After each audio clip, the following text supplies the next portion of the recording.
Hello, Tube viewers, and welcome to Christmas 365. This is the card I made today for, well, not today. This is the card I made for this hop. Isn't this cool? Isn't that the greatest wreath you ever did see? I think it's a great deal of fun. Wishing you a very Merry Christmas. This is the Honeybee Stamps Christmas Country Wreath. Country Christmas Wreath.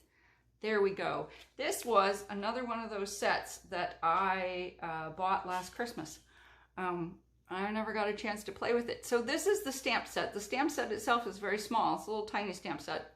The real star of the show, as the owner says, is the die set.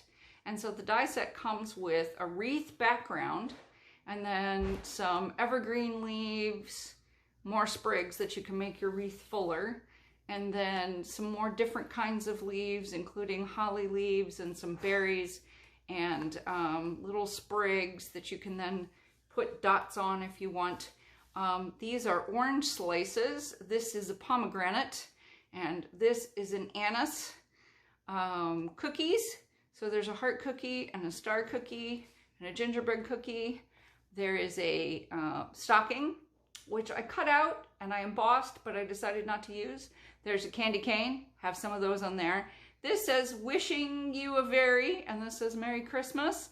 It's one of the things I love about Honeybee stamps is they have dies that cut out all of their sentiments, which I think is very cool. I'm not quite sure what this is, but I think it's just a dot thing. This stamp went to another twig that someone who shall squeakily remain nameless grabbed a hold of as I was taking the stamps out of the dies out of their package and immediately lost. So in case you're wondering, this is how I store my stamps and dies. So this is an Avery L pocket that I have cut down. You don't have to cut them down. This is an extra large. It comes a little bit larger, but I've cut it down. And I use my ATG to put some, this is like various bits and pieces. Sometimes I use a whole piece. Sometimes this one is various bits and pieces of magnet. So that was the dies, because I hate pulling them off of that sticky stuff they get stored on from the factory all the time. And then on the other side, I did the same thing. I put strips of ATG down, and I also put strips of ATG, you can see it, I don't know if you can see it there, on the back acetate, so that I can just stick that there and it doesn't move around, so that the stamps and dies stay together. So that's how I store them. I usually cut the whole thing down a little bit. In this case I didn't have to. Sometimes I get Evergreen Concord ink on the packaging, but that's what I used. And this is so much fun because first you get to craft all the pieces, and then you get to craft the actual card. I honestly, this was a piece of paper, 12 by 12 paper I had in my stash. And then I just started. I made little oranges, dried oranges. I made the candy canes, and I made the cookies. The cookies are actually Gur ink on the same color as the oranges, because I liked it. And then they're embossed with white embossing powder to look like icing, which is very cool. And then somebody beaked my heart, and I was like, too bad, it's staying on there. It looks like a cookie. I have also decided, if anybody knows of any white embossing powder that I can use that says truly white, I would love that. And by the way, I hung these on my wreath, the candy canes. They're not actually glued on. I just hung them on my candy cane, just like you would a real wreath. And I think that's pretty cool. So there you go. There you have it.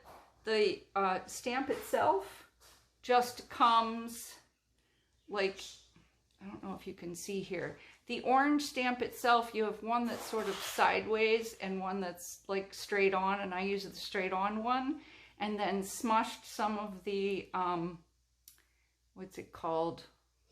Marmalade, Concord 9th Marmalade. I used the orange there and then smushed some on my mat and colored it in with a paintbrush. And I may decide to do the outside orange bits too, because I think that'll look more like oranges. Believe it or not, this is the inside. This stamp here is the inside of the pomegranate. And this here is the outside of the pomegranate. So if you stamped it on red and then did this part in sort of a darker, well, if you did this in sort of an orangey red and did this in a darker ruby red, then it would look really like a pomegranate. So these are the extra dots that come with the thing. And if I ever find that extra branch, that goes on the branch. This is the insides of the anise. That would be brown and darker brown, or orange and a darker orange. So that would be kind of cool. I loved playing with this set. Then again, I like paper dolls. So if you don't like paper dolls, this is not a set that's not for those of us that like putting together paper dolls. So there you have it. The list of those of us who are participating in this monthly Christmas 365 is down below. Hit the subscribe button, hit the bell, go visit the other people who are crafting, because Christmas is amazing. I love Christmas, and I love doing this hop because I get to play with everything all year long. See you next month. Bye.